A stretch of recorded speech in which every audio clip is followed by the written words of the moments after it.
You open your closet in the morning, it's full. You probably spent a lot of money on what's in there, and you stand there for 10 minutes and you feel like you have absolutely nothing to wear. Then you put on the same thing you wore 3 days ago and you tell yourself that you need to go shopping. Does this sound familiar? I hear this from women constantly. And I want to tell you that the problem is not your closet and the solution is not more clothes. It's always never to start with more clothes. So let's talk about what's actually going on.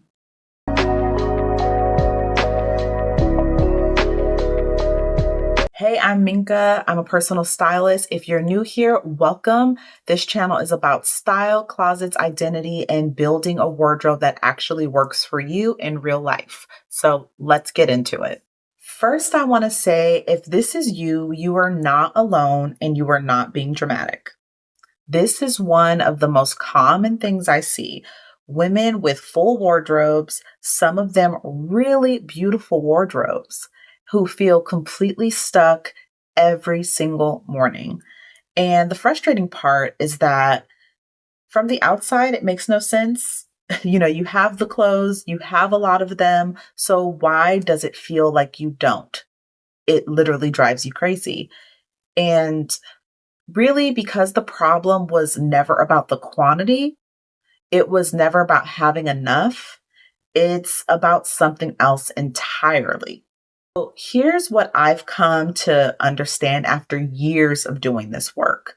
When a woman tells me she has nothing to wear, what she's usually telling me is, even if she doesn't know it yet, this is what she's telling me.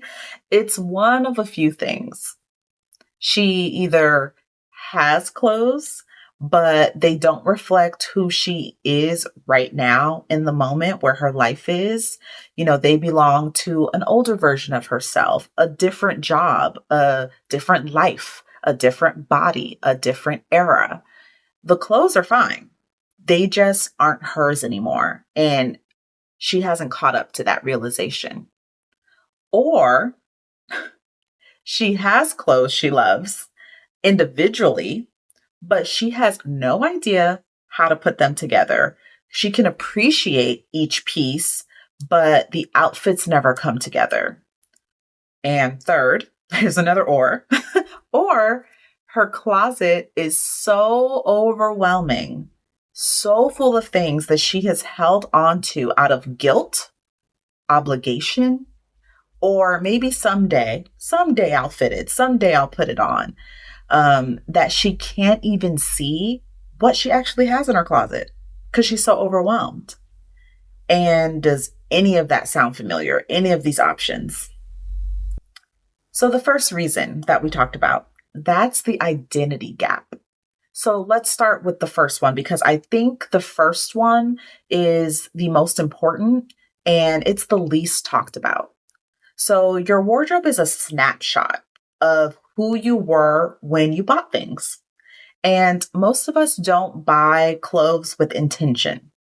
We buy them for a specific event or because something was on sale. Ugh, that gets people trapped. Or because we were in a phase or we were trying to dress for a version of ourselves that we were aspiring towards at the time and it no longer aligns. So as life moves, you change jobs, you move cities, you go through something very personal. You come out the other side different. And those clothes, they no longer are your story. The clothes stayed, but they don't really fit your story. So you're standing in front of your closet that is basically a museum of your past. And nothing feels right because nothing is current. The clothes aren't wrong, they're just not you anymore. And getting dressed every morning feels like you're trying to wear a costume. That's the only way that I can see it. And it helps my clients understand the identity gap. So, this is actually one of my favorite things to help women work through because the moment they realize I mean, that it really isn't about the clothes. It's about the gap between who they are now and what's hanging in their closet. That is when the shift happens, and it is beautiful to see. It stops feeling like a shopping problem, and it starts feeling like an identity question, which is a much more interesting place to work from versus like, let's just go shopping, because that's not going to solve your identity problem. Reason number two, another one of my favorite, pieces without a system. So the second reason is about outfit building. And this one is really common among creative women specifically that I work with, because you have great taste and you know how to spot beautiful pieces. But you buy things that you genuinely love, but love for a single item and knowing how to build an outfit around it are two completely different skill sets. And nobody really teaches you the second one, which is the most important one. So you end up with a closet full of things that felt right in the store, but once you bring that sucker home, the feeling is so wrong. And at 7 a.m., you're trying to get dressed and they just don't connect with anything in your closet and they have nowhere to go and you're flustered now. So, outfit building is a skill. It's learnable, but it is a skill. But if no one ever walked you through how to actually do it, how to anchor an outfit, how to layer, how to balance proportions, how to repeat pieces without looking repetitive. You're just guessing every morning, and that is exhausting. So, decision fatigue is real in your closet. And now, reason number three, the clutter that hides the good stuff. This is my shopper that's always buying stuff, not getting rid of stuff. So the third reason was the clutter. So, not in a messy room sense, but in a psychological sense, right? So, most closets that I've worked with are full of what I call closet noise, things you're keeping because you spent money on them, you feel guilty getting rid of them, the cost per wear wasn't really activated to its fullest, things that almost fit. So you keep them, things that you're saving for an occasion that has not come in 3 years, things someone gave you that you feel obligated to keep, things from a body that you used to have that you're hoping to have again. And that's tough because that's deep internal, like those are your feelings, right? And that guilt is it's latched in. But all of that stuff takes up space, physical space and mental space. And it buries the things you actually love. Your eye doesn't know where to land. Your brain can't process what's actually there. So every morning you scan your whole closet and you get overwhelmed and default to the safest option. The good news is that when you clear the noise, the closet usually reveals itself. So you find out you actually have more than you thought. You just really couldn't see it. So here's the real solution. So, what do you do about it?